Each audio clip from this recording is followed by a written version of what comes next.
Assalomu alaykum. Bugun sizlar bilan Uzun marketda noldan savdoni boshlash va unda birinchi 10 million, 20 million daromadingizni qilish va uni tizimlashtirish orqali 50 millionga yoki undan ham ko'prog'ga oshirib borish yo'llarini ko'rib chiqamiz. Bugungi dars kimlar uchun to'g'ri keladi? Agar siz o'zingizga qo'shimcha daromad yo'lini qidirayotgan inson bo'lsangiz yoki Uzun market haqida bilasiz, eshitgansiz, lekin unda savdoni nimadan boshlashni bilmayotgan bo'lsangiz, yoki ishingiz bor yoki uy bekasisiz yoki oilangizdan, ishingizdan hol holatda kam vaqt ajratib o'zingizga yangi daromad qilish biznes modelini qidirayotgan bo'lsangiz va bu borada nimadir o'rganishga, o'zingizni ustingizda ishlashga tayyor inson bo'lsangiz, sizga to'g'ri keladi. Lekin siz menga hozir tez pul kerak, men hech narsani o'rganmoqchi emasman deydigan odam bo'lsangiz, unda hozir chiqib ketsangiz ham bo'ladi. Bu video sizga katta ehtimol bilan to'g'ri kelmasligi mumkin. Demak, aytganimdek, siz bu videoni oxirigacha ko'rsangiz, bugun Uzun marketda qanaqa qilib o'zini savdosini noldan boshlash, o'zi nimaligi va qanaqa tizimda ishlashi va siz birinchi 10 million, 20 million yoki uni oshirish bo'yicha tizimlashtirish yo'llarini o'rganib olasiz. Va siz agar darsni oxirigacha ko'radigan bo'lsangiz, sizga bonus sovg'aga ham bitta darslik tayyorlab qo'yganman. Uzun marketda yaxshi sotiladigan, yil davomida sotilib boradigan tovarlarni, nima tovarlarligini o'rganish bo'yicha darslikni ham bepulga olishingiz mumkin. Demak, siz bugungi dars orqali ikkita sovg'aga ega bo'lasiz. Hozirgi dars va bundan tashqari oxirigacha ko'rsangiz, bitta bonus darsli uzumda savdoyingizni oson boshlab olishingiz uchun. Biz sizlar bilan darsni boshlashdan oldin o'zi men nimaga eshitishingiz kerak, men kimman, nimaga Uzun market haqida sizga dars beryapman, shu haqida gaplashamiz. Men Xosiyat Akramovni Uzun marketda ochilgandan beri savdo qilaman. Xitoyda biznes bo'yicha 8 yillik tajribaga egaman va hozirgi paytgacha meni Xitoy bo'yicha darslarimda, pulli yoki bepul darslarimda 50 mingtadan oshiq inson qatnashgan. Bundan tashqari Uzun marketda top daromadi bo'yicha eng yuqori daromad qiladigan insonlarni top 5%ligiga kiraman. Hozirgi paytda men Uzun marketda shaxsiy 8 do'konim bor. Bundan tashqari hozir men Mega Uzum kursiga asos solganman. 2 yil ichida uni 1,5 mingtadan oshiq o'quvchi bitirib chiqdi va o'zlarini Uzun marketda savdolarini boshlab, savdo qilib kelishyapti. Tushunganingizdek, men o'zi Uzun marketda eng boshdan beri borman, ya'ni hali odamlar Uzun market nimaligini tushunmayotgan paytda men savdo qilishni boshlaganman. Va bu nimadan kelib chiqqan? Aslida meni biznesga aloqam bo'lmagan, soham dizaynerlik bo'lgan. Kollejda ham, institutda ham dizayn sohasini o'qib tugatganman. Asosiy kasbim interior dizayni. Lekin shunga qaramasdan, abituriyentlik paytimdanoq matematikadan, yana boshqa abituriyentlarga ham dars berish boshlab, ularga institutga kirishlariga dars o'tib kelganman. Lekin men dizayner bo'lganim uchun, soham ijod qilish bo'lgani uchun menga ko'proq noodatiy narsalar yoqqani uchun chet eldan tovarlarni zakaz qilishni o'rganib olganman. Masalan, Xitoyda bilasizlar, juda ham noodatiy narsalar sotiladi va men xohlaydigan narsalar O'zbekistonda qimmat yoki yo'q, topilmas bo'lgani uchun Xitoydan zakaz qilib, uni o'zim ishlatishni, kiyimlarni kiyishni boshlaganman va menni atrofdagilar o'sha qayerdan olding, menga ham olib kelib ber deyishni boshlaganda, ularga ham olib kelib berishi yoki o'zlariga zakaz qilishni o'rgatib qo'yishdan boshlangan. Va shunaqa vaqt o'tgan, men boshqalarga o'rgatishni ko'proq ma'qul ko'rganman, chunki meni o'zi savdo bo'yicha umuman bilimim yo'q. Odamlarga narsa sotish, ularga nimadir taklif qilish yoki o'sha savdodan pulni olish menga juda ham noqulay bo'lgan. Va shuning uchun men faqatgina ularga menga ham olib kelib ber degan paytda o'rgatib qo'yardim. Ular ham o'zlariga bemalol zakaz qilishligisi mumkin bo'lardi. O'sha savdoda qobiliyatim bo'lmagani uchun xayolimda orzu qilganman, qani bizda ham shunaqa ilovalar bo'lsa, o'sha Xitoy ilovalariga o'xshagan yoki Amerikada bor, Amazon bor va shunga o'xshagan Valbas Rossiyada shunaqa programma bizda ham chiqsa-da, men ham odamlarga shu narsani hech kimga taklif qilmasdan, pulni olmasdan olib kelib sotursam degan xayol bo'lgan. Va 2022-yilda mana shu xayolim amalga oshdi, ya'ni Uzun market paydo bo'ldi. Unda tovarlarni sotuvchilar sotadi, klientlarni o'zi ko'rib sotib oladi. Bizdan talab qilinadigan Uzun marketda tovarimizni joylashtirish bilimi, marketing qilish, lekin klientlar bilan ishlash hammasini ularga dostavka qilib berish, to'lovini, pulini olish, bo'lib to'lashga bo'ladimi, nasiyaga bo'ladimi, hammasi bilan Uzun marketda o'zi shug'ullanardi. Ya'ni aynan meni qiynagan narsaga yechim bo'lib kelgandi. Shuning uchun Uzun market chiqishi bilan o'ylab o'tirmasdan bu sohada o'zim ishimni boshlaganman. Lekin aynan o'sha paytlarda meni ishim yurishmayotgan payt bo'lgan va qo'limda ortiqcha pulim bo'lmagan. Oyimdan qarz olganman. 6 million qarz olib, Uzum marketda tovarligi mana shuni boshlamoqchiman deb so'raganimda ruxsat berganlar. 1,5 millioniga tovar olib Uzum marketga joylaganman. Qarabsizki, men Uzum marketda bundoq ko'rib, zo'r sotilayotgan tovarlarni qo'ysam ham, kerak bo'lsa ulardan arzonga, zarariga sotsam ham, umuman Uzum marketdagi tovarlarim sotilmagan va tushunmaganman nimaga unaqa bo'layotganini. O'shandan keyin qolgan pulimni tovarga emas, o'qishga sarflashga qaror qilganman va rus ekspertlardan kurs sotib olganman. Aynan Uzum kursi yo'q edi u paytda, faqat Uzum o'zi 2 kunlik darslari bo'lardi. Nimaga desangiz, chunki Uzum o'zi yangi platforma, hali uni o'rganib chiqqan, unda ishlab ko'rgan, tajribasi bor insonlar yo'q va men majbur bo'lganman chet el ekspertlardan boshqa tilda ta'lim olganman. Va shundan keyin уже menda 1,5 millionlik tovarim Uzum marketda sotilmay yotibdi. Orqaga qaytarib olganman, skladdan shundoq qaytarib olib, o'sha sotuvchiga borib almashtirib berishini so'raganman. Baxtimga almashtirib bergan. Umuman o'zi boshqa tovar olganman, boshqa yo'nalishdagi. Birinchi sotgan tovarim erkaklarning maykasi bo'lgan. O'sha maykani sotib olganman O'rizor bozoridan. Uni qo'yganimda mana umumiy oborotim o'sha 2 hafta ichida 10 million bo'lgan, sof foydasi 6 milliondan oshiq foyda qilib chiqarib olganman. Va o'shandan keyin men Uzum marketga bo'lgan qarashim jiddiylashishni boshlagan. Demak, men o'sha qarzda 6 million qarzda boshlagan biznesimning pulini bir taxminan 2 oylarda oyimga qaytarib berganman. Va undan keyin oborotimni oshirish uchun boshqalarni tovarini, masalan, boshqa odamlarning tovarini Uzum marketda sotib berib, undan keladigan foydani pulini o'sha 50-50 qilib, o'zim oborotimni ko'tarib olishga harakat qilganman. Uzum marketda savdo qilishni boshlaganimda, men qolgan hamma ishimni tashlaganman. Abituriyentlarga dars berishi, Xitoydan zakaz berishni o'rgatishi, hamma ishimni tashlab, aynan Uzum market sohasida berilib ketganman savdoga. Lekin men o'zimning kanalim bo'lardi va bu kichkina inson kanallari bo'lgandan keyin unda nimadirlarni bo'lishi bor edi. Birinchi daromadlarimni, Uzum marketdagi osonchilik, qiyinchiliklarini hammasini borish boshlagandan keyin mana o'sha Xitoyda o'rgatgan o'quvchilarim o'zi menga Uzum marketni o'rgating, men ham boshlamoqchi edim, sizga ishonaman deb chiqishni boshlashgandan keyin bu sohada ham dars o'tishni boshlaganman. Hozirgi paytga keladigan bo'lsak, mana shu Uzum marketda savdo qilishni boshlaganimga 3 yil bo'lgan bo'lsa, уже meni 8 ta do'konim, oyiga 500 million aylanma qiladigan hammasini hisoblaganda do'konlarim bor va o'zimning komandamda 18 tadan oshiq insonlar ishlaydi. Hozir уже meni qiladigan ishim bu mayda ishlarini menejerlarga topshirganman. Meni asosiy ishim ularga yangiliklarni o'rganib, ularni xabardor qilish va ularga ishlarni taqsimlab berish. Va hozirgi paytda o'zim Mega Uzum kursining asoschisiman. Bu joyda ham meni komandamda 25-30 dan oshiq inson ishlaydi va biz o'sha yangi Uzum marketda qanaqa ishlashni bilmayotganligi, bu sohani boshlamoqchi bo'lganligi o'rgatib, ularni savdoga chiqarishga yordam beramiz. Qarang, Uzum marketda o'zi savdoni boshlamoqchi bo'lganlar yoki bu ish haqida eshitganlarning asosiy muammolari nimalar? Uzum market haqida eshitgan, unda pul ishlash mumkinligini biladi, lekin nimadan boshlashni bilmaydi. Qanaqa qiladi o'zi, nima qilish kerak, umuman xabari yo'q. Yoki eshitgan, taxminan biladi, lekin o'sha nima tovar sotishni bilmaydi.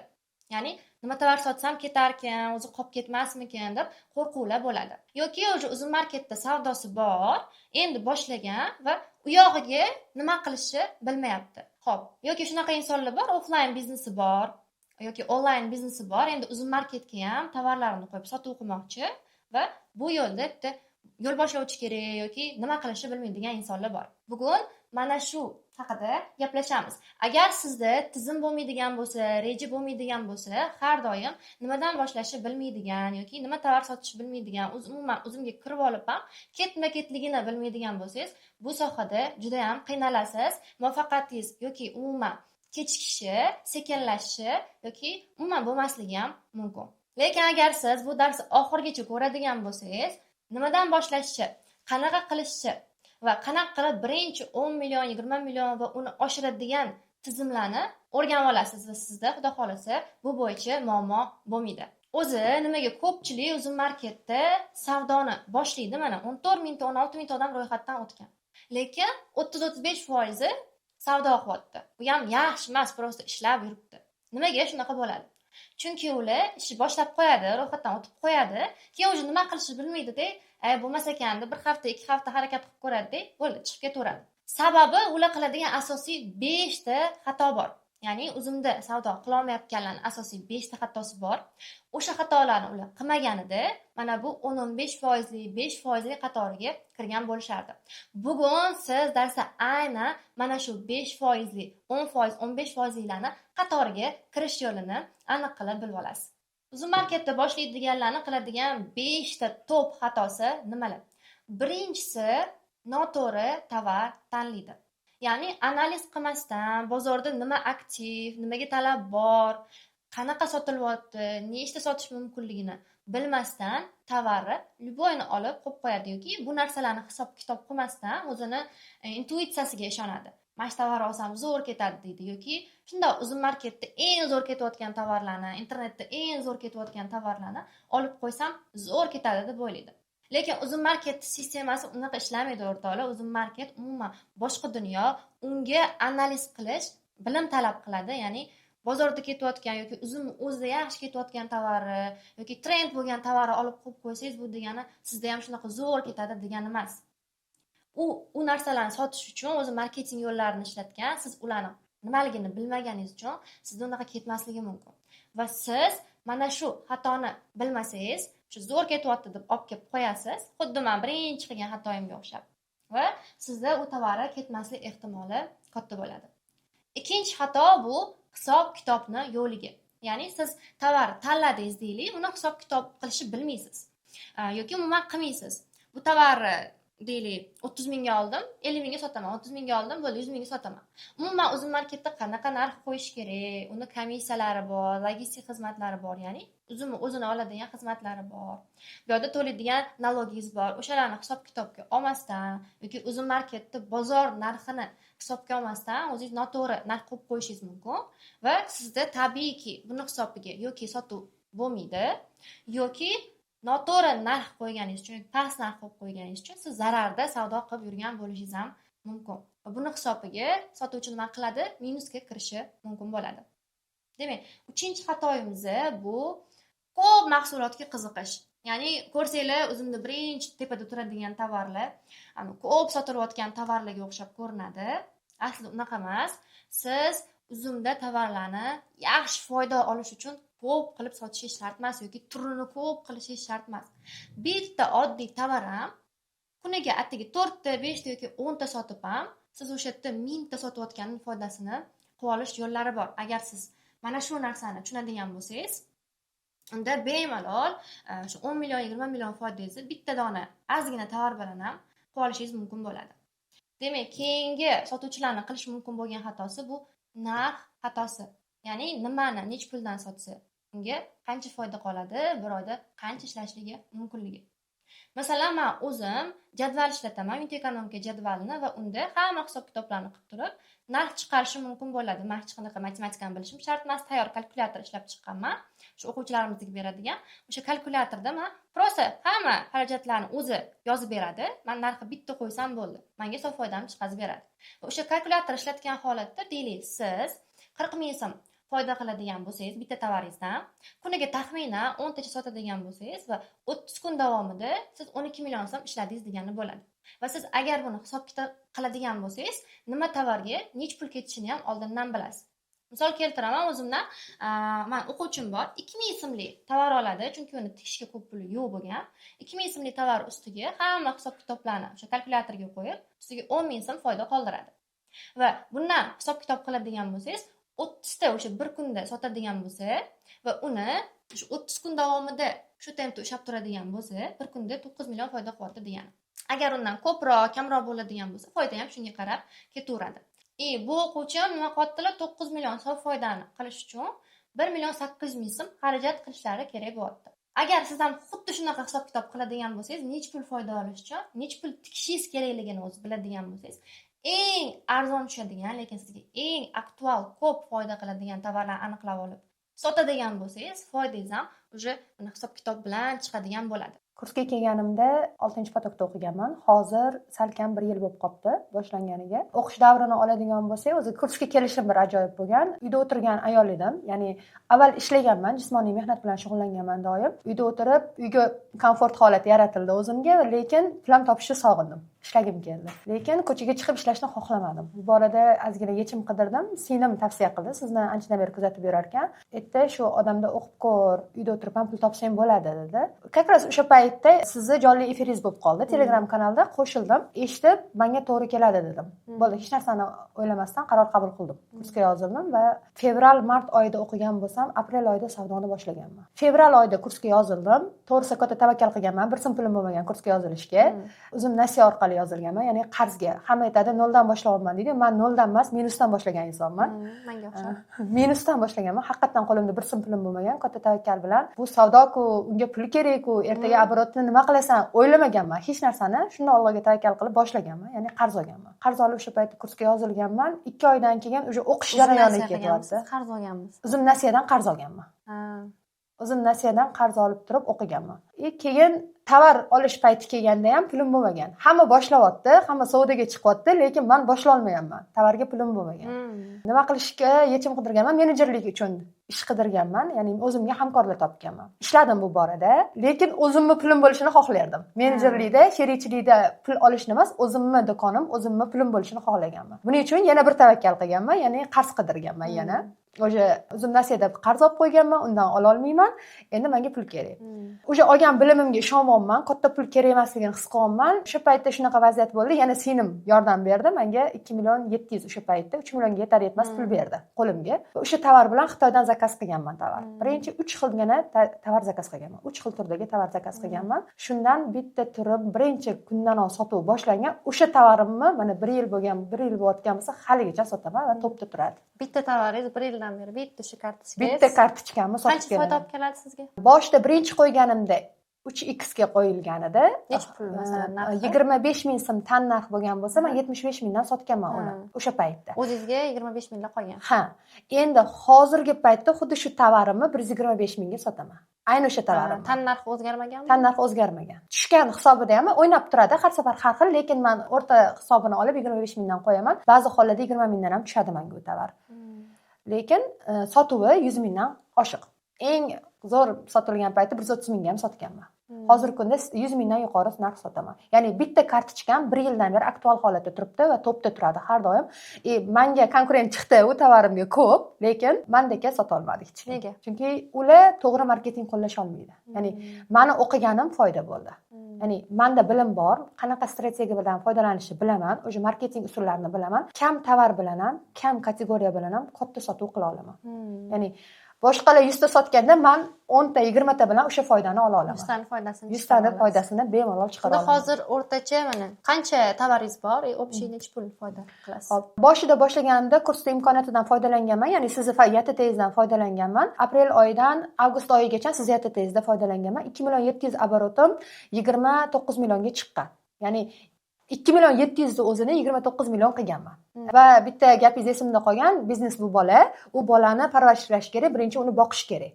Men shu narsaga amal qilganman. Qarzim bo'lsa ham, qarzimni ham bermasdan shu narsani ushab, faqat tovarimni o'ziga sarflaganman pulni. Avgust oyida o'zim YTT ochishim kerak bo'lgan, chunki оборотim 20 milliondan oshgandan keyin, yangi YTT oching deb tavsiya qilganingizdan keyin borib YTT ochganman va buni mas'uliyati ko'proq bo'lgan menda. Endi qo'shimcha ozgina sarmoya kirgizdim o'sha paytda. 5-6 million atrofida yana qo'shimcha pul tikdim.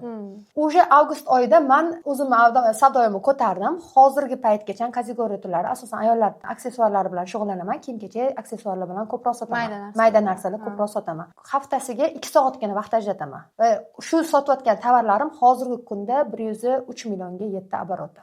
Общий 103 million. O 29 dan tashqari. 100 millionga aylantirdingiz. 2,700,000 dan 100 million оборотdan oshirdik.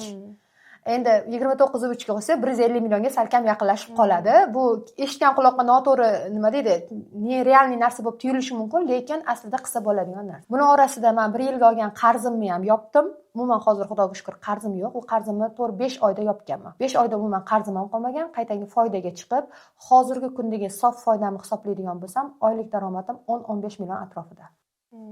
Foyda. Bu tovaringizni o'zidan foyda. Tovarni o'zidan. 3dan 1 tovarimni puli bo'ladi, juda katta qilganimda, lekin 4dan 1 asosan. 3dan 1 deganingiz necha pul Misol bo'ladi? 15 million sof foyda oladigan bo'lsam, bundan 3 millioni, 4 millioni uzog'i tovarimni puli bo'ladi. Qolgani sof foydadan bo'ladi. 3x 4x foyda qilasiz. Shunaqa. Yaxshi. Ya'ni qimmat sotuvi barakasi. Kam Marketing. sotaman. Ha, marketing. Kam sotaman, ko'p foyda qilaman. Kartochkalarim ko'p emas. Nari borsa bir 20 ta ham chiqmaydi. Bir yil davomida Asosiy 20 ta ham qilmagan. sotiladigan nechta? Asosiy sotiladigani, eng ko'p foyda olib keladigani 6-7 ta. 6-7 ta. Demak, taxminan bu bir 30-40% bo'ladi. O'zi Shunaqa. aslida sizga o'rtacha 10% eng ko'p foyda olib kelishi kerak. Sizda yuqoriroq. Yuqoriroq. Ha, shunaqa. Endi buning uchun tajriba muhim ekan, haqiqatdan aytganingizdek. Kursda o'rgatilgan strategiyalarni to'g'ri qo'llay olsangiz, o'sha narsa bo'ladi. Ya'ni qilsa bo'ladi. Faqat e'tibor berish kerak. Boshida o'qiyotgan paytda ko'proq vaqt sarflash kerak boshida. Keyin bu narsa o'z iziga tushadi. O'sha bitta kartochkaga berilgan ozgina boshida 2 soat ajratilgan mehr o'sha 1 yilga ham yetadi. Chunki boshida o'rganayotgan paytimda haqiqatdan o'tirganman. 2 soat deganingizni 2 soatdan oshiq kuni bilan ham o'tirardim.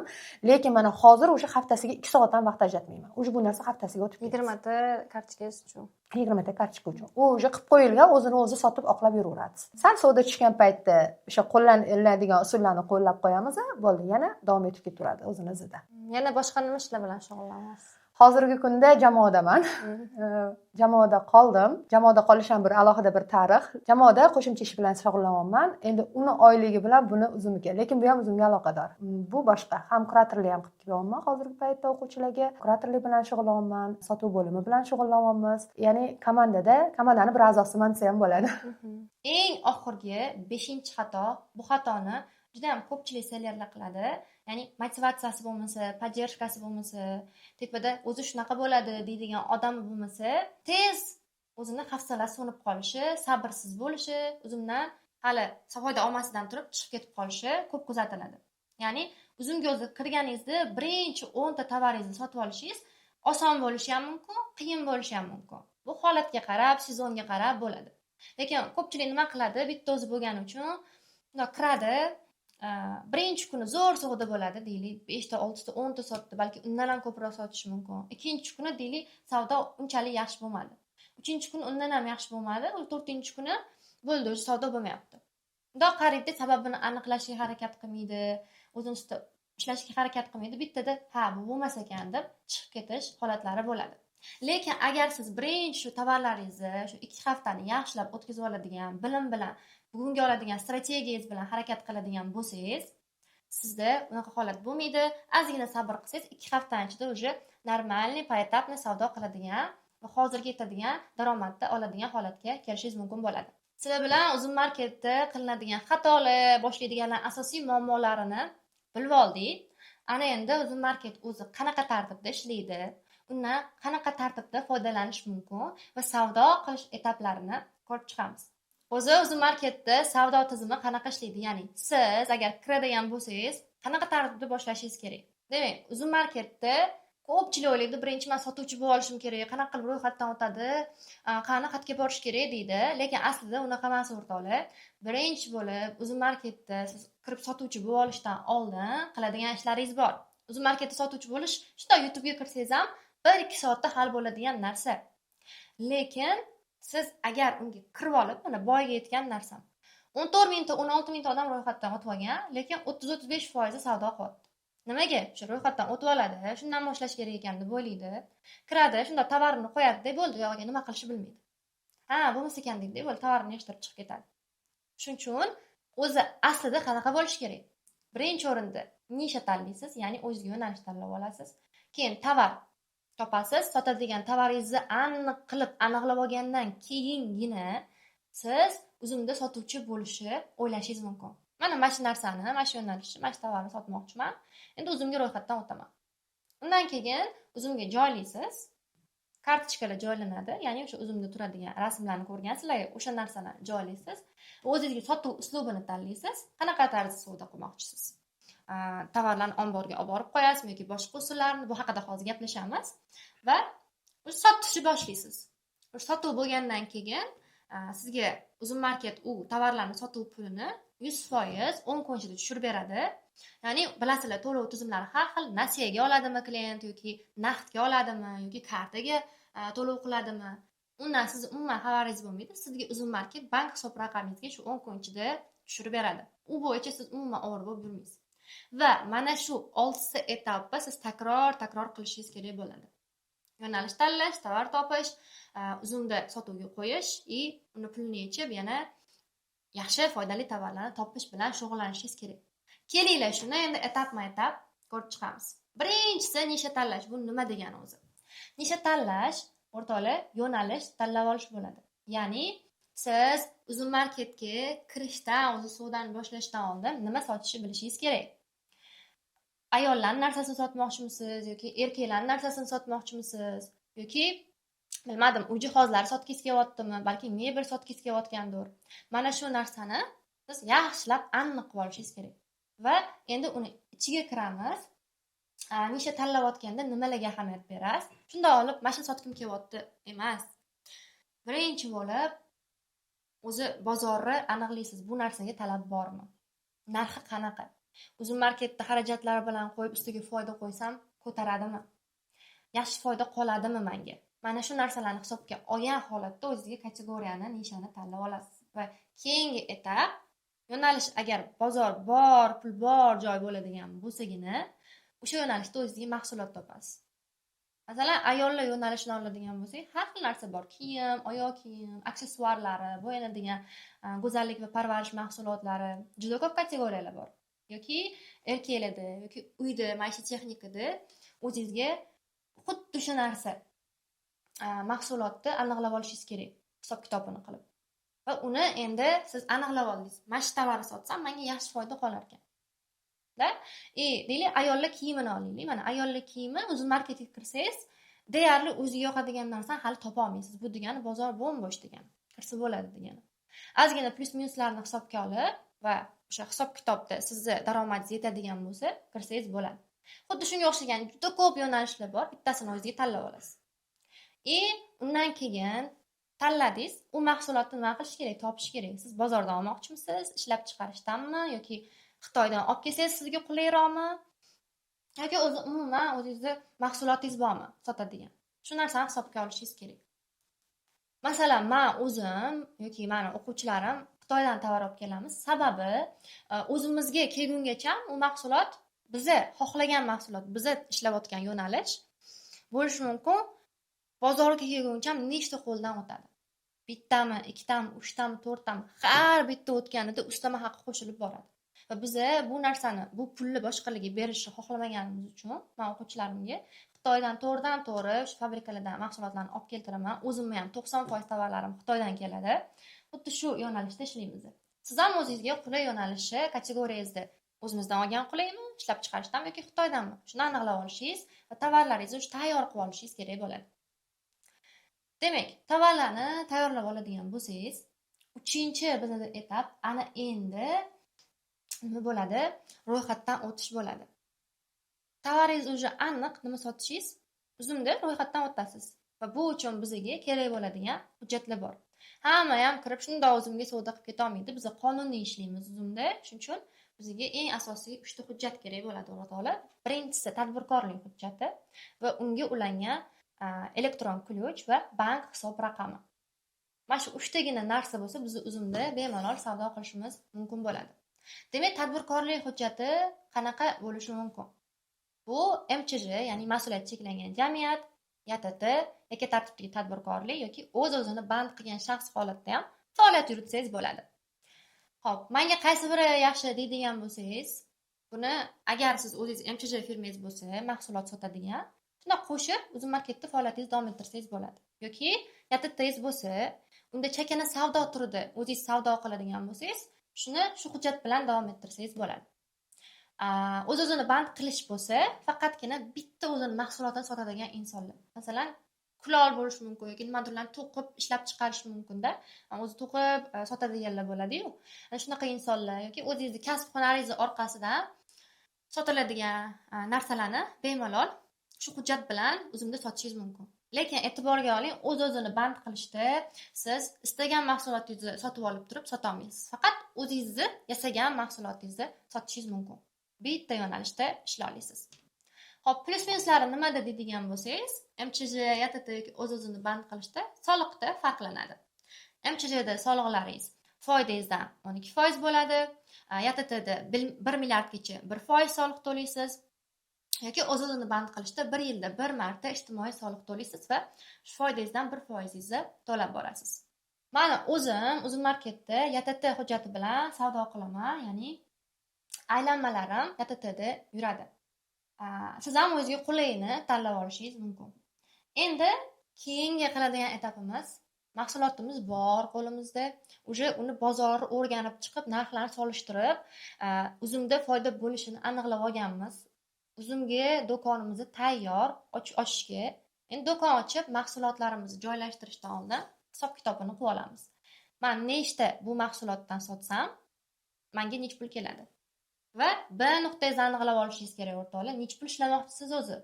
Uzumda nech pul foyda qilmoqchisiz? Masalan, boyga aytgan narsam, agar 10 million foyda qilmoqchi bo'lsangiz, agar 10 mingga olsangiz, ustiga 10 ming yana qo'ysangiz, nechta shu tovardan sotishingiz kerak?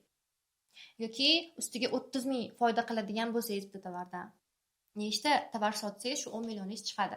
Shunga qarab, men bittagi tovarga pulingizni ajratishingiz kerak. Boya misol keltirdim, men bitta o'quvchim bor dedim. 1 million 800 ming so'mlik tovar oladi da undan 9 million foyda qiladi. Xo'p, endi bizda уже hisob-kitob bor.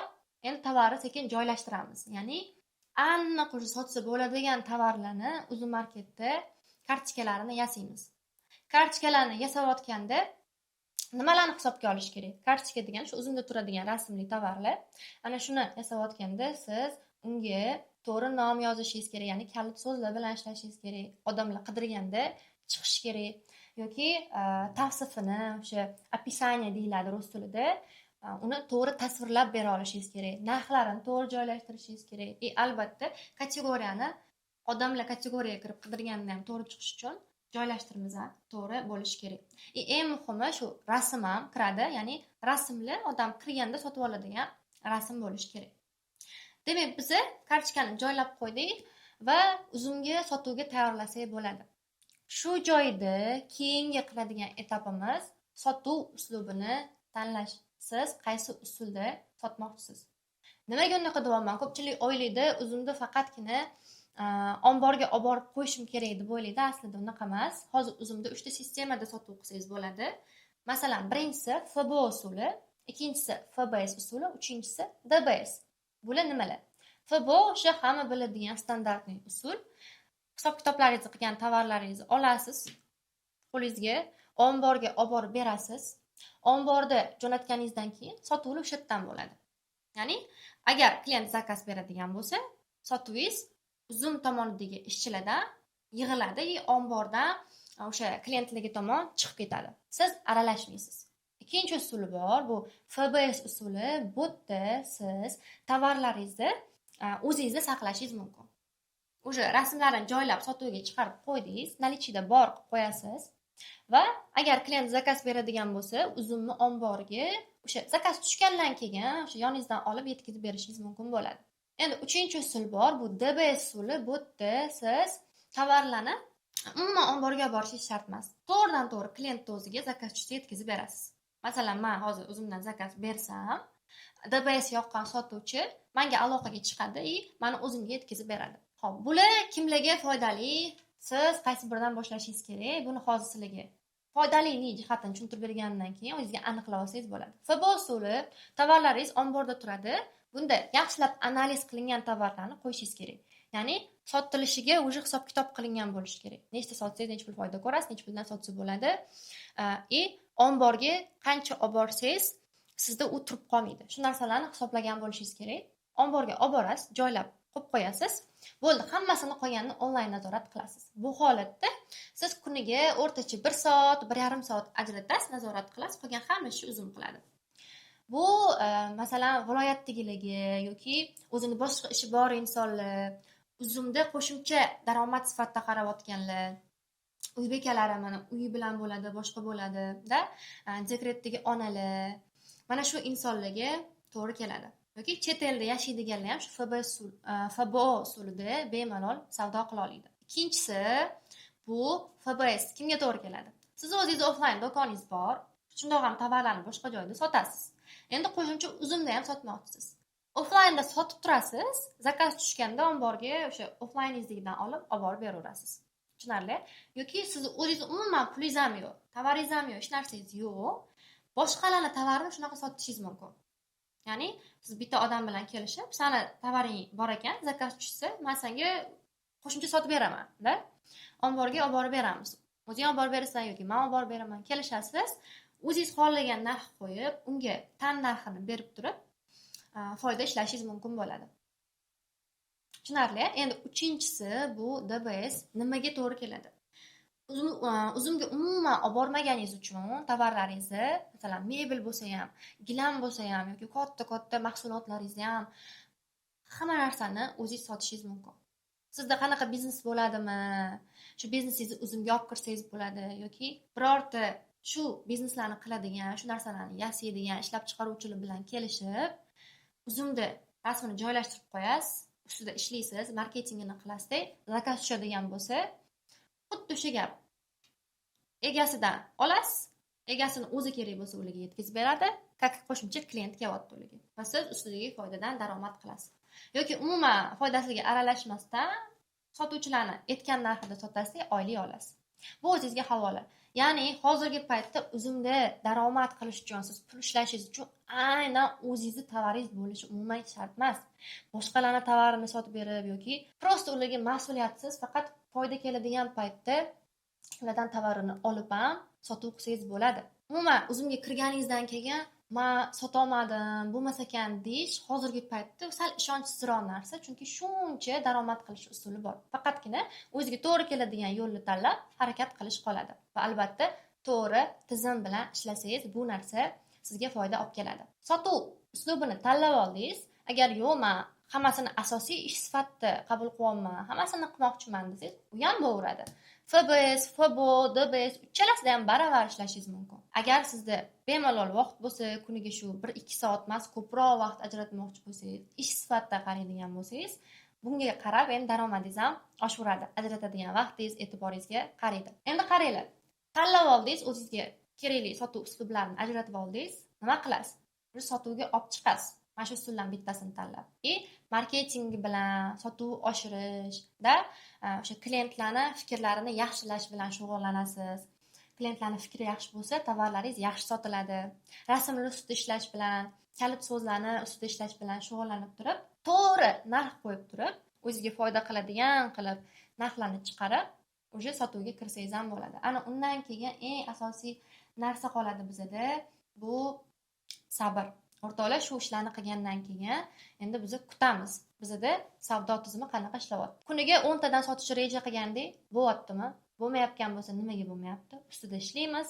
Ana kuniga nimaga men 1 soat ajratishim kerak agar omborga olib borib qo'yadigan bo'lsam, deydigan bo'lsangiz, mana shu kunlik savdoingizni o'zingizni normangizga keltirish uchun qilinadigan ishlar bor.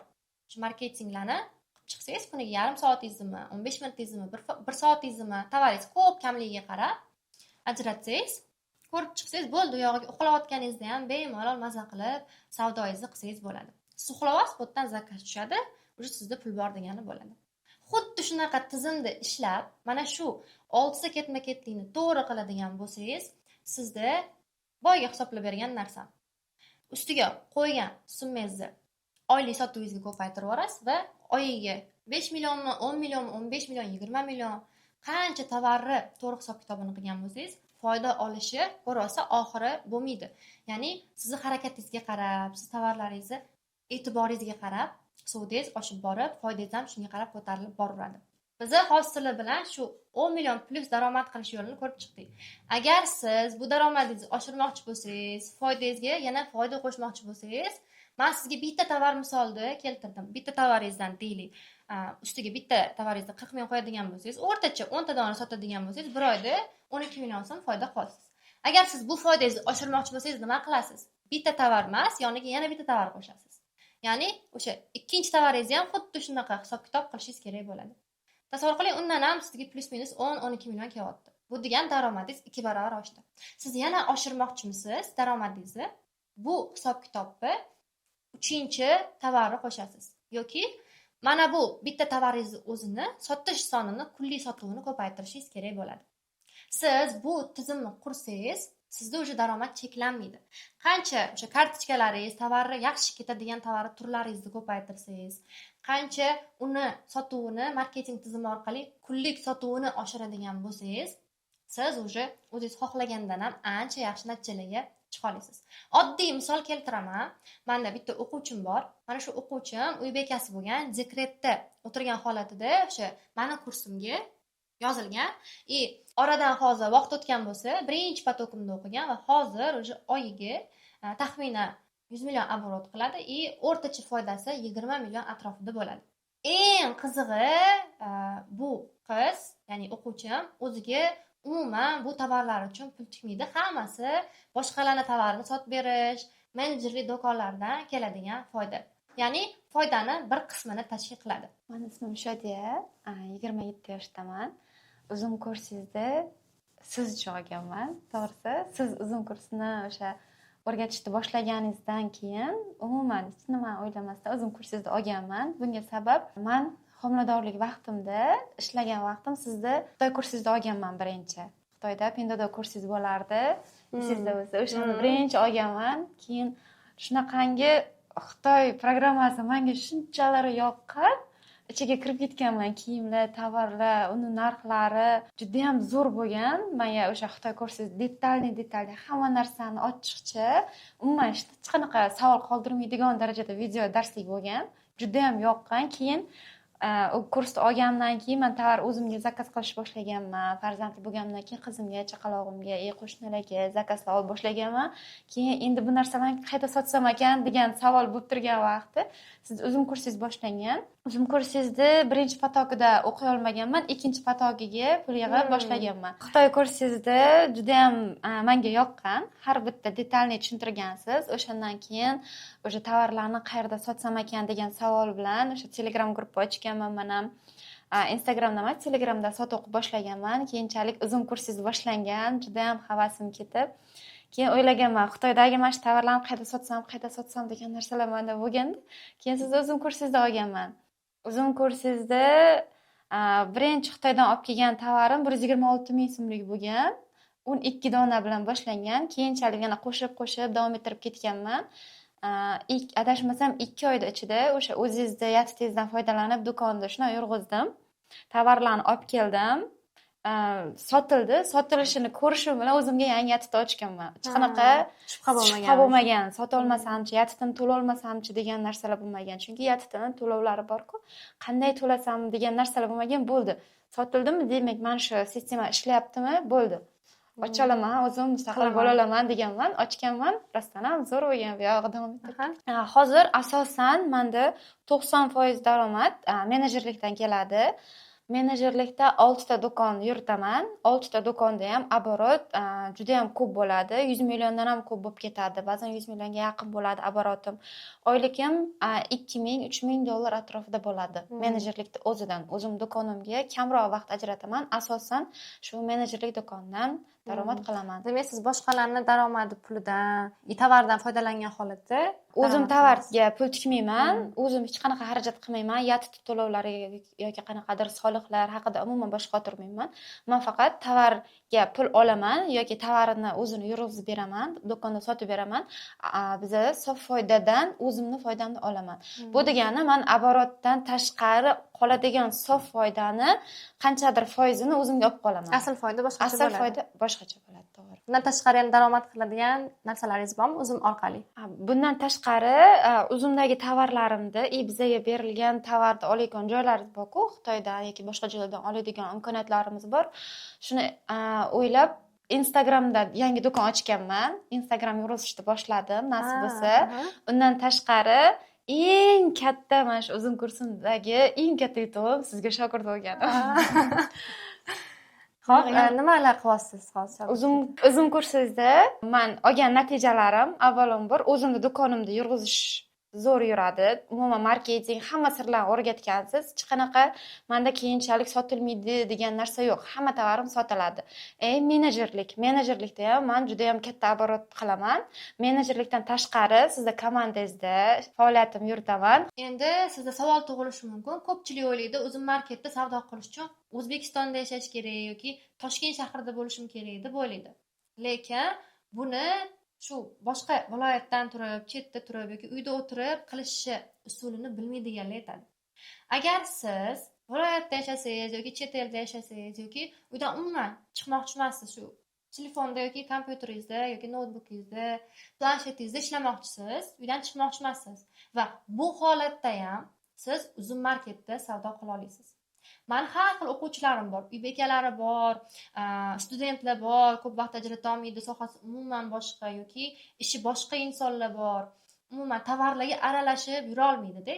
Ana shunaqa insonlar uchun men maxsus o'zim yo'l qilib qo'yganman. Siz uzun marketda chet elda yashab ham yoki viloyatda yoki uyda o'tirib ham bemalol savdo qilish imkoniyatingiz bor. Va bu ikki xil usul bo'ladi. Birinchi usul bu uzun marketda o'zi sizga beradi logistika usuli. Viloyatda turuvchilar uchun mo'ljallangan. Masalan, siz viloyatdan tovar uzumni omboriga jo'natmoqchi bo'lsangiz, uzum logistikasi bor. Uzum punktlariga o'zingiz tovaringizni qo'yib ketasiz.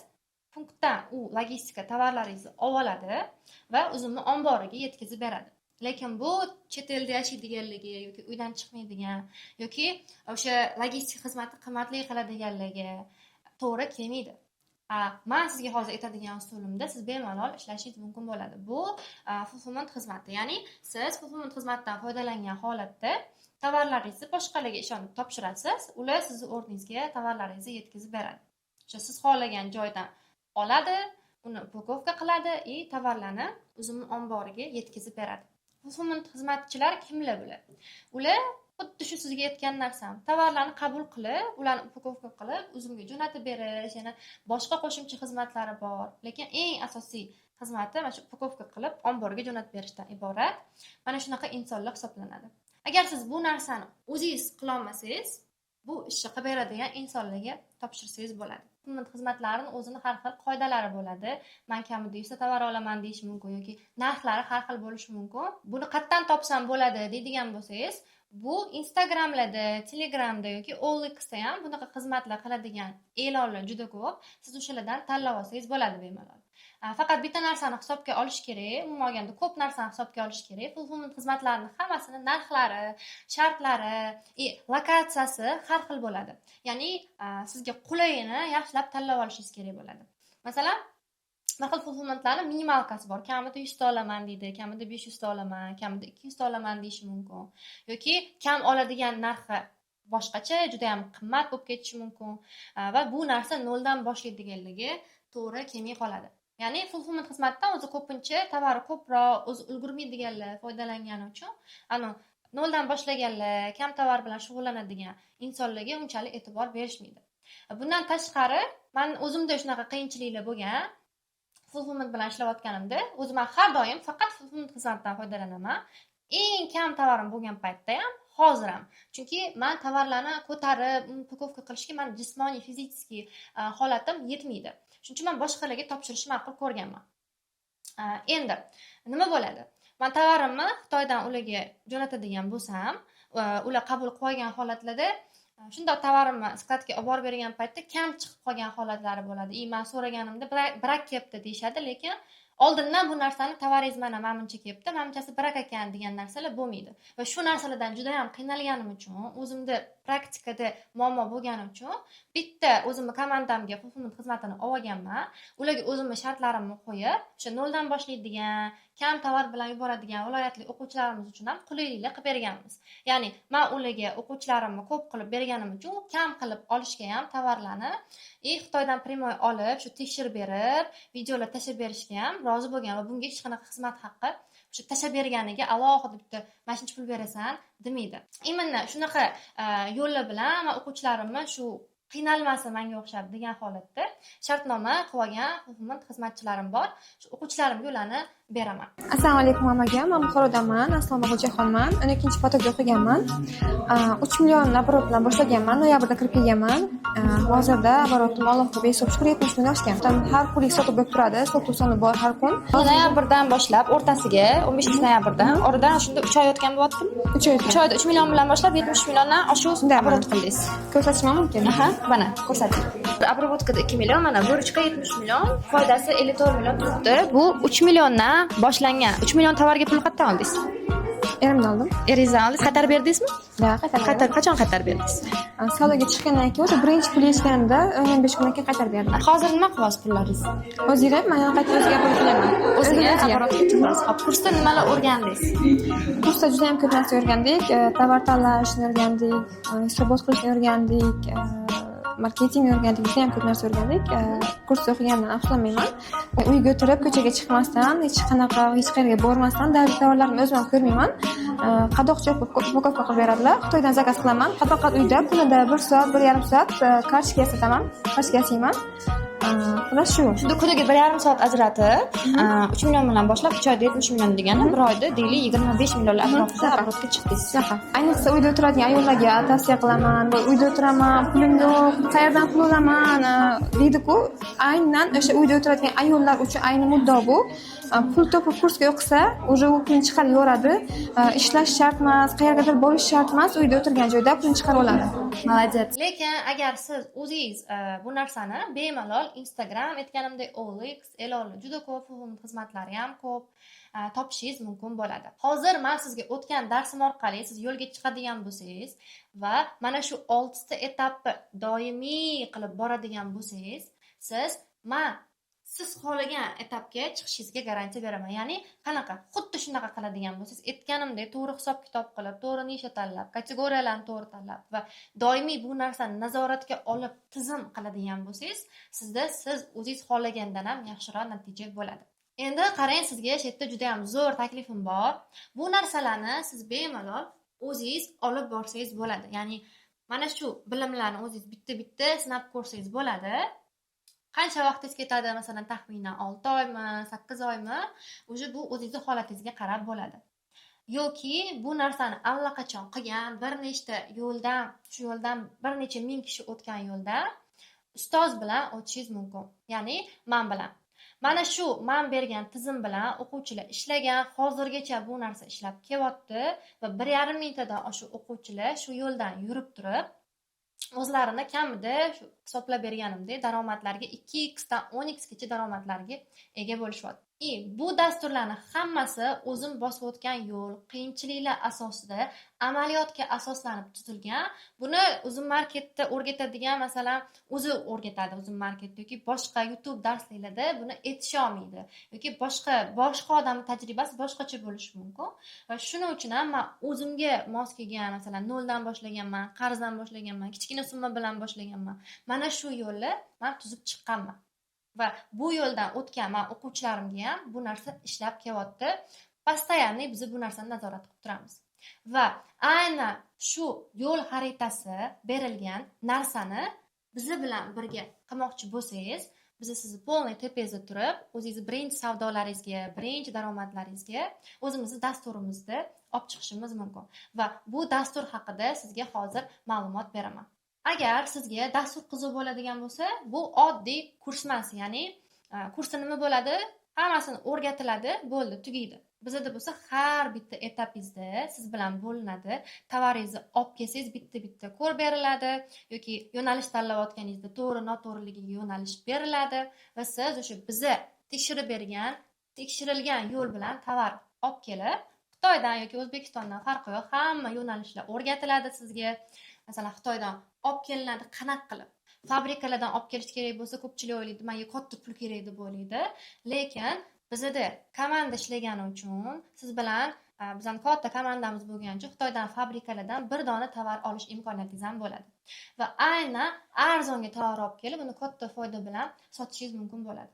va shu yo'lda siz bilan birga tovar sotib olinadi, uni o'zimga joylashtirib, birinchi sotuvlaringiz, foydalaringiz nazorat qilib boriladigan dastur tashkil etilgan. Bu dastur o'zi kimlarga to'g'ri keladi? Birinchisi, shu uy bekalari, dekretdagi onalar yoki o'zini maxsus ishi bor, stabilni ishlaydi va qo'shimcha daromad qilmoqchi yoki uzum marketda o'zi ishlamoqchi, nimadan boshlashni bilmaydi, unga yo'l kerak va o'sha biznes egalari bor, o'zini tovarini uzum marketda sotmoqchi, sotish niyati bo'lgan, qanaqa qilishni bilmayapti va o'sha viloyatda yashaydigan farqi yo'q. Qanaqa kasb egasi, uy bekasimi, dekretdagi onami yoki o'qituvchi bo'ladimi, umuman sohasi boshqa inson bo'ladimi, o'sha yoshidan, jinsidan qat'iy nazar shu insonlarga to'g'ri keladi va eng asosiysi, siz aniq maqsadingiz bo'lishi kerak. Men o'zim marketda ish boshlayman, shu yo'ldan yuraman va men daromadga kiraman.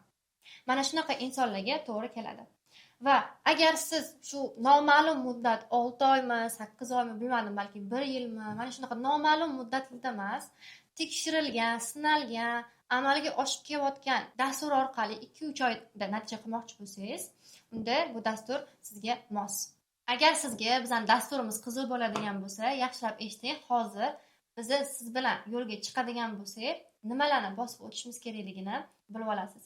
Birinchi bo'lib biz o'zimga kirishni o'rganamiz. Sizga tushuntirdim, qancha odam ishlaydi, necha foiz savdo qilyapti va biz siz bilan o'zimizni polni o'rganib chiqamiz. Mana shu FBO, FBS, LBS tizimlarini ishlash bo'yicha to'liq biz darslik olib chiqamiz. Undan keyin o'zimizga kerakli hujjatlarni tayyorlash, ya'ni siz bilan hujjat tayyorlash jarayonida ham birga bo'linadi.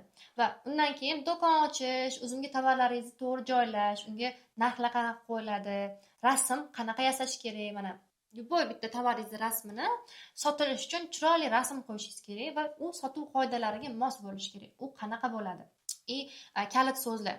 Kalit so'z degani, masalan, poiskimda klient yozganda sizning tovaringiz chiqib kelishi kerak.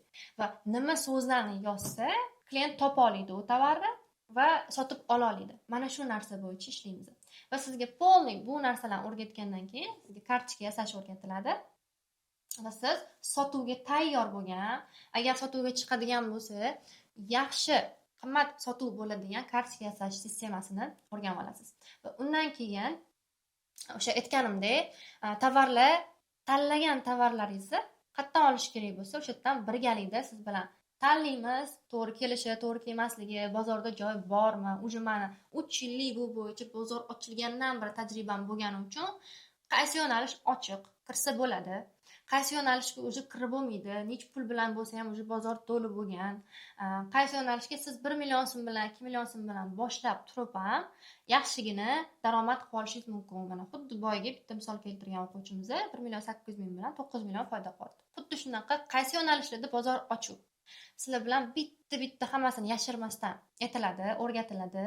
Siz shu darslikka asosan tovar tanlaysiz va sizga u narsa yana ko'rib beriladi.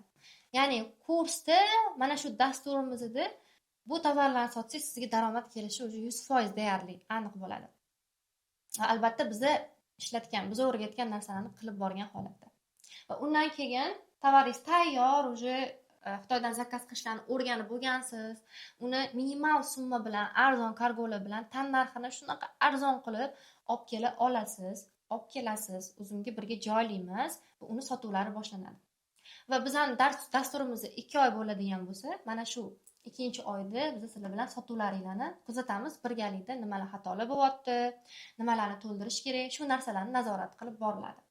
Va undan keyin siz tabiiyki sotuvingiz boshlangandan keyin hisob-kitob qilib borishingiz kerak. Bitta tovaringizdan nech pul foyda qilyapti, hammasidan nech pul haftasiga ishlayapsiz va sizni masalan 1 oyda 10 million topmoqchimisiz yoki undan ko'proqmi? Shunga qancha yetmayapti, nima ishlar qilish kerak?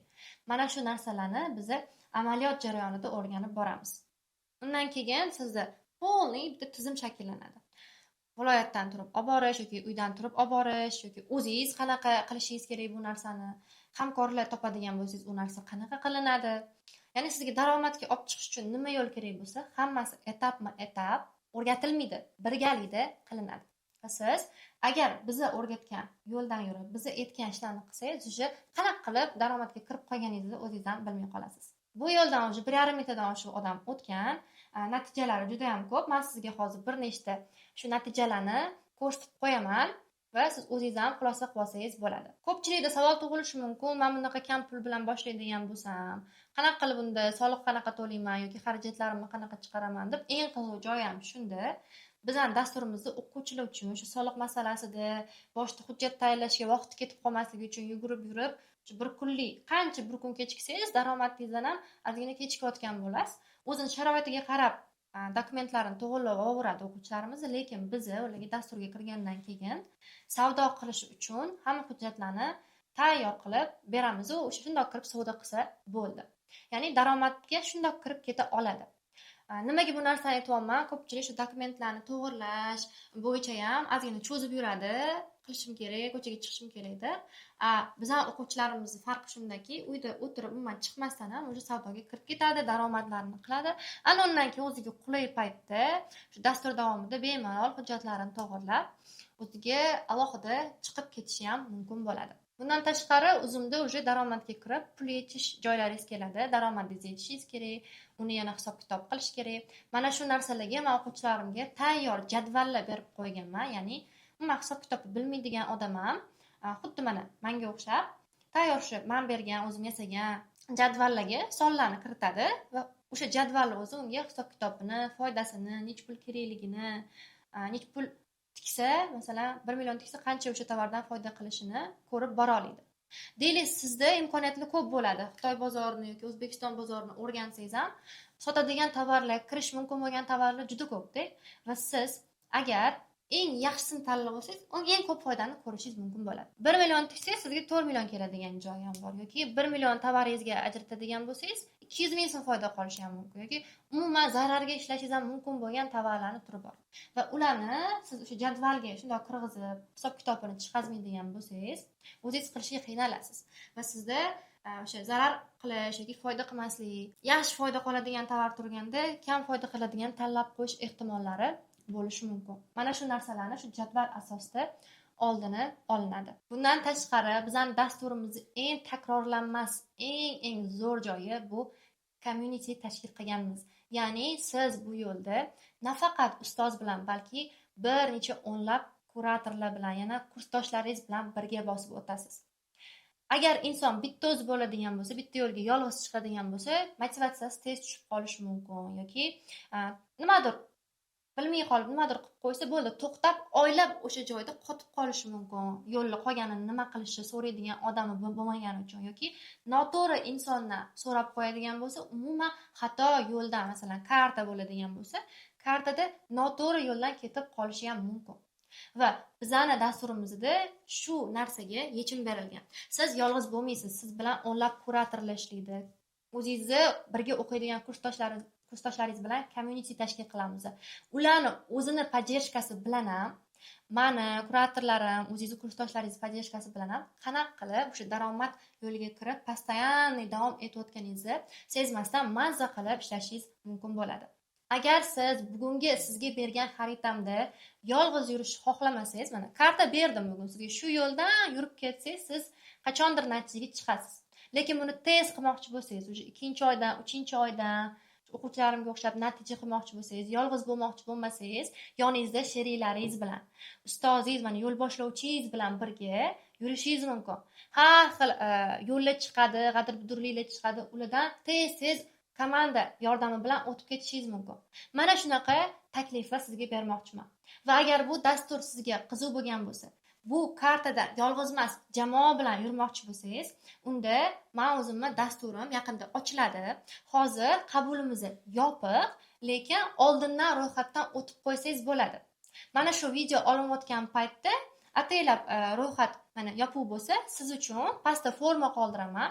Shu formani to'ldiradigan bo'lsangiz, siz oldindan ro'yxatdan o'tish imkoniyatiga ega bo'lasiz. Bu orqali umuman boshqalarga qaraganda kursda chegirma arzon narxlarda oldindan ishonib yozilayotganingiz uchun va eng zo'r bonuslarda yozilib olish imkoniyatingiz bo'ladi. Nima uchun biz ro'yxatdan o'tsak, boshqalarga nisbatan ko'proq imkoniyatimiz bo'ladi? Chunki hali dastur yopiq va oldindan ishonib, joyini band qilib qo'yayotgan insonlar uchun biz ko'proq imkoniyatlar beramiz. Bizga ishonayotgani uchun biz ham ularga ko'proq plyus qilishga harakat qilamiz. va bu dasturdan ro'yxatdan o'tish mutlaqo bepul va mana shu ro'yxatdan o'tganingizdan keyin sizga darsni boshida esingizda bo'lsa va'da bergandim. Darsni olasiz, Uzumda mana shu yil davomida ketadigan tovarlar ro'yxatini olasiz deb aytgandim. Mana shu ro'yxatni ham shu so'rovnomada to'ldirganingizdan keyin bizani Telegram kanalimizga joylab qo'yilgan olishingiz mumkin bo'ladi. So'rovnoma orqali ro'yxatdan o'tib qo'ysangiz, sizga bizani qabulimiz ochilganida menejerlarimiz aloqaga chiqib, to'liq ma'lumot o'zligicha berishadi. Siz bizning dasturimizga qo'shiladigan bo'lsangiz, aynan mana shunaqa natijaga chiqqan kuratorlar, chempionlar sizlarga dars o'tishadi va eng muhimi, komandamiz a'zosiga siz ham aylanishingiz mumkin bo'ladi. Siz formani to'ldirguningizgacha men bundan keyingi videoda yana boshqa o'quvchilarimizning natijalarini ham sizga bo'lishib qo'yaman. Ko'rib borishingiz mumkin bo'ladi. E'tiboringiz uchun rahmat. Salomat bo'ling. Vazirlikda ishlaydiganlar Uzumda savdo qilib nech pul topyapti ko'ramiz. O'qiyotgan paytlari o'zib olganda boshida cho'zib yurdim, cho'zib yurganimga afsuslandim, lekin keyin qanchadir vaqt yo'qotdim. O'sha hozir bu paytda bo'lganda men sotuvga chiqib bo'lgan bo'lardim. To'g'ri, demak sotuvga chiqsangiz foyda qilishingizga уже ishonasiz, to'g'ri? endi o'qib, o'sha daromadga kirganlar Assalomu alaykum, men Komila o'sha Ta'lim vazirligida ishlaydigan qiz. 12-potokda o'qiganman. Dekabrda savdoga chiqdim boshida. Hozirda mana оборотning kursingiz bo'ladi 30 kunligini o'zini. Nech pul bilan boshladingiz? 2 million bilan boshlaganman. 40 million оборотga chiqilgan. Qancha vaqt ajratyapsiz? Menga vaqt umuman hozir ajratmayman. Hozir haftasiga 1-2 soat ajrataman. Haftasiga 1-2 soat. Va ishimdan ortib ajrataman, lekin shunda ham sotuv bo'ladi, yaxshi. Nimaga bunaqa 2 million bilan boshlab оборотga chiqdingiz? To'g'ri ustoz bilan, to'g'ri bilim bilan. Siz o'rgatganingizdek o'sha Xitoydan arzon, yaxshi sifatli narsalar olib kelib, men bemalol ustiga xohlagan narximni qo'ya olaman. Qimmat sotish san'atini o'rgandingiz? Albatta. Tan narxi 34 mingga olib kelingan Xitoydan bizani o'zimizda kamida 200 ming sotiladigan tovarni mana olib kelib ko'rsatsangiz bo'ladi. 34 mingga sotib olingan, 189 mingga sotilgan. O'ziga 138 ming qoladi. Mana shunaqa tovarlarni o'zimizda ham qimmat sotiladigan tovarlarni Xitoydan qanaqa topish, ularni qanaqa qilib qimmatga sotish o'rgatilgan. O'sha orqali kursda o'rgatilgan 2 milliondan почти 70 million оборотga chiqqanlar. Kurs tavsiya qilasizmi boshqalarga? Ha, global ishonch bo'lishi kerak. Yetarli bilim siz bergan. Keyin doim o'zimizda ishlab, keyin sizni qanaqadir holat esdan chiqib qolsa ham siz darslaringiz bor, doim saqlab qo'yilgan, shuni ko'rib keyin yana keturaman. Rahmat sizga kattakon. Rahmat. Sog' bo'ling. Universitetdagi domlalar Uzumda nech pul topyapti ko'ramiz. Assalomu alaykum. Assalomu alaykum. Ismim Arjona, yoshim 30 da, o'zi pedagogman, dars beraman. Детский kiyimlar sotganman karantin vaqtida, keyin уже to'xtab qolgan. Uzumda boshqa kurslarda ham o'qidim. Natija bo'lmasdan minusga kirib ketganim uchun xosiyatdan konsultatsiya oldim. Konsultatsiyani olganim o'zida 1,5 oyda 30 milliondan oshiq оборотga kirdim. Konsultatsiya olib 30 millionga chiqdingiz. Hozir kursda o'qiyapsiz. Qanaqa? Kursi boshqa o'quv markazlari umuman Uzum kurslari bilan solishtirganda 3 baravar zo'r, chunki men boshqa kurslarda уже tajriba orttirganman. O'zi o'sha payt konsultatsiya olganimda kursingizda o'qisammikan, bilmaydigan narsalarim bormi? Chunki men xuddi shu Xosiyat Akramdan kursini narxida boshqa kursda o'qiganman. Deganimda hali bilmaydigan narsangiz ancha ekan degandilar. Lekin men endi kursda o'qib turib shu narsaga amin bo'ldim.